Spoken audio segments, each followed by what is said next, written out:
Item, it's Community Priorities Update. I think, Julie, are you going to speak to this?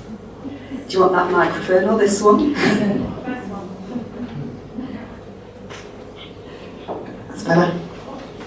Yeah, in the September public board meeting there was an action to do some work around gathering some baseline evidence about what people's priorities were for health and social care in Newcastle.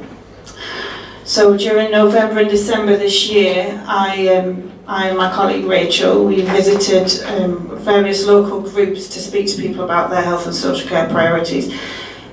We had varying time with different groups. In some groups we had an hour and a half. In other groups we only had 20 minutes. So we had to vary the style in which we spoke to people. Sometimes we did focus groups, sometimes it was just very quick, write it on post-its and get it down. But generally, what we asked people were, what are your experiences of using health and social care? And if you could change or improve something, what would it be? And if there was something that you particularly would save, that you value and think is good, what would that be? So we tried to get as varied groups of people as possible. We spoke to a dad's group in the West End of Newcastle. We spoke to the Macular Degeneration group for the Society for Blind People. We spoke to the Elders Council. We spoke to Your Welcome representatives with Changemakers. They're the young people who are implementing Your Welcome with the GP practices. We spoke to Geordie Voices at Skills for People, which is a learning disability organisation.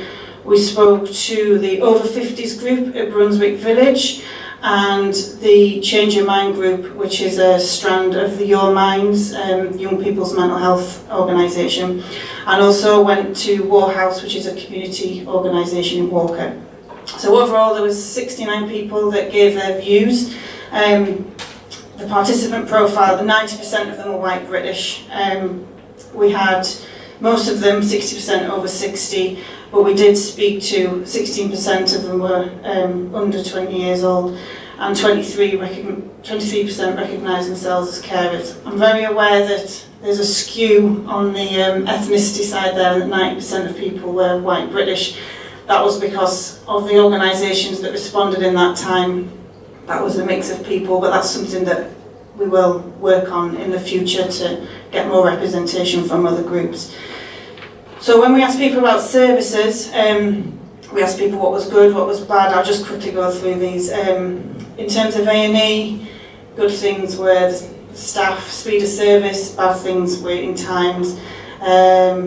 Just quickly, dentists, people were generally very happy with their dentist, except for having to pay for it. GPs, it was the same, both good and bad, probably about 50-50 split. People were happy with their appointments and got a good quality service, and then the same amount of people were saying, I never get an appointment, and rude staff, etc, etc. The opticians, people were generally happy. The main concerns around opticians and optical services came from, not surprisingly, the Macular Degeneration group, who talked about waiting times and quality of care. Walk-in centres, again, it was around staff and waiting times. So I'll just summarise this briefly. Generally what young people were concerned around was the attitude of staff towards them and the way they were treated, a lack of choice. When they felt that adults were given choice, they weren't offered choice, not being listened to, and just going back to what we spoke to earlier, the Change Your Mind group, which obviously were specifically there around mental health, one of their big issues is around the transition from young people to mental health services. The Macular Degeneration group, a lot of obviously their information was around the lack of large print, signage in hospitals, not being able to get things in large print. And the older people's issues, there was quite a lot came out from the Elders Council around that they felt that some services were ageist, in that once you got to a certain age, you were no longer offered those like health checks, screening tests, etc. And they felt like they were just chucked onto the pile after a certain age. When I analysed all this information, what really came out for me was that the main two things that people recognised and fell onto the side of that was a good service, that was a bad service, was the staff attitude and how long they had to wait. It didn't particularly seem to matter what the service was and what the outcome was. They might have been told exactly the same thing by that clinician or that receptionist or whatever, but it was the attitude and how long they had to wait, i.e. either to get an appointment to be seen or how long they had to physically sit and wait once they were there. And that was the two overriding things that people were saying.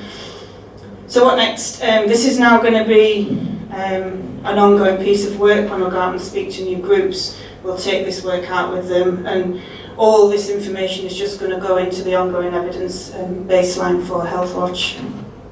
That's that. Thanks, Julie. There's also been a lot going on, and it's surprising, or maybe not surprising, that the two areas have come down on staff attitude and speed of service. Was there anything in particular around staff attitude, or was it just the way people were basically treated?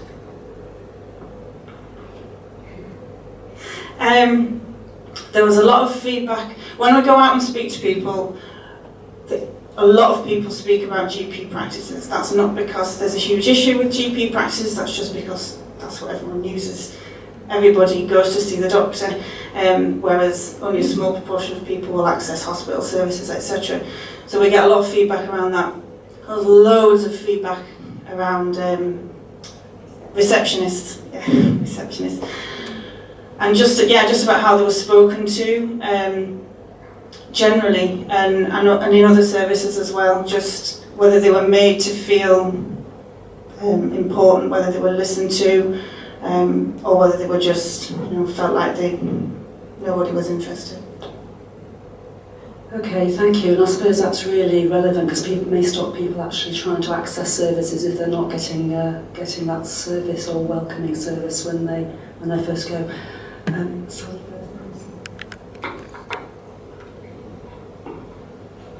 Thank you. I'm aware it's a relatively small sample, but I'm also interested by what's not in there. And I'm thinking particularly around social care, because I can't see any of the comments relating to that. Now, I'm aware that not everybody would have used social care, but if you've got nearly a quarter being carers and quite a high proportion of people with disabilities, so I'm interested to hear a bit more in the future about that and whether you need to ask any additional questions. I am not sure in my own mind whether people understand the difference. I think this is one of the issues about Healthwatch, because Health and Social Care Watch is a bit of a mouthful, but I think we're always very aware that we can tend to sort of push too much on the health issues. But as we're going to discuss later on, the two things are so integrated that we need to push on social care together.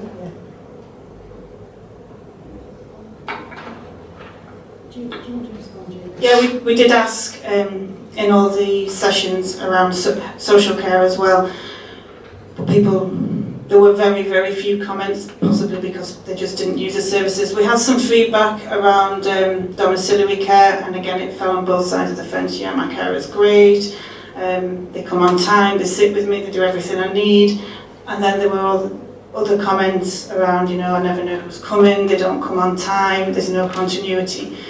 That was from one or two people, but we did ask that question in every group. But certainly in the future, like we're going to do with the ethnicity, we can probably focus more on groups to get more of that information.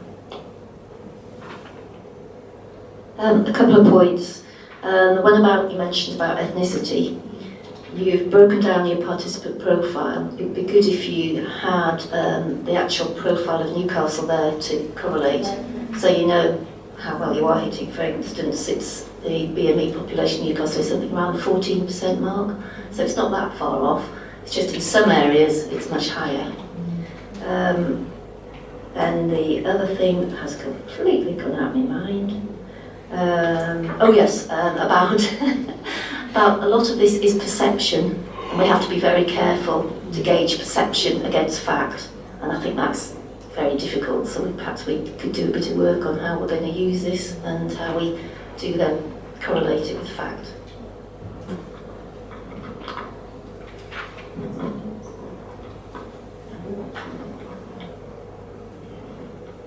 Thank you. I just wanted to agree with some of Sally's comments about the social care and how we target some people in the future. So I'm sure that the staff members are going to include that into the work programme. But I think that because people who access, and particularly children, young people, access social care services, a very small portion of the population, that we will need to do some targeted work around that. We're going back to the Chair's point earlier on, that if we want young people to appropriately access health services, then how they are treated in those formative years is really important.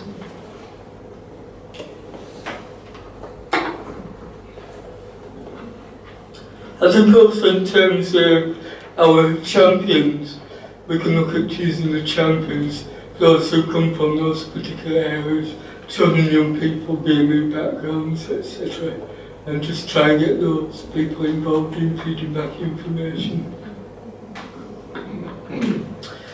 Thank you, and Sally, thank you very much for raising the issue about social care, because when I've been reading the papers through quickly again before I came, I actually wrote on the top of my agenda social care, because for me it's something that is really quite obviously missing. Either overtly or covertly, we don't know, it's just not there, and I think our name doesn't do anything to help us. So if we introduce ourselves as Health Watch, people don't think about the social care bit. So I think we most probably need to think about how, I'm looking down at Nikki here, because Nikki's our media expert, about how we manage to try and get that across, that actually it's not just health. And it does seem to be a big gap to me.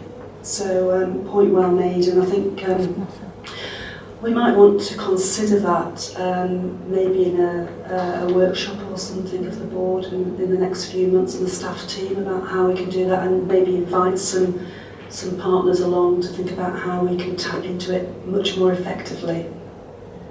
Thank you, Julie. A lot of good work there, and obviously building our base of information. I think Sarah, you asked earlier about Care Connect.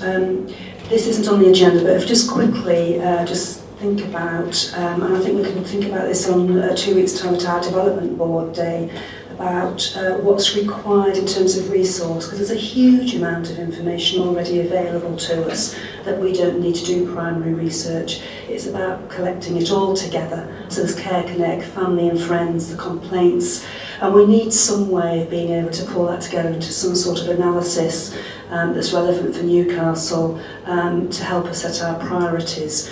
And I think this is about a resource issue. So firstly, we can think about that for 2 weeks at our board meeting, Development Board, but also about how we work with other Health Watch organisations, because I think a lot of them will be common across there.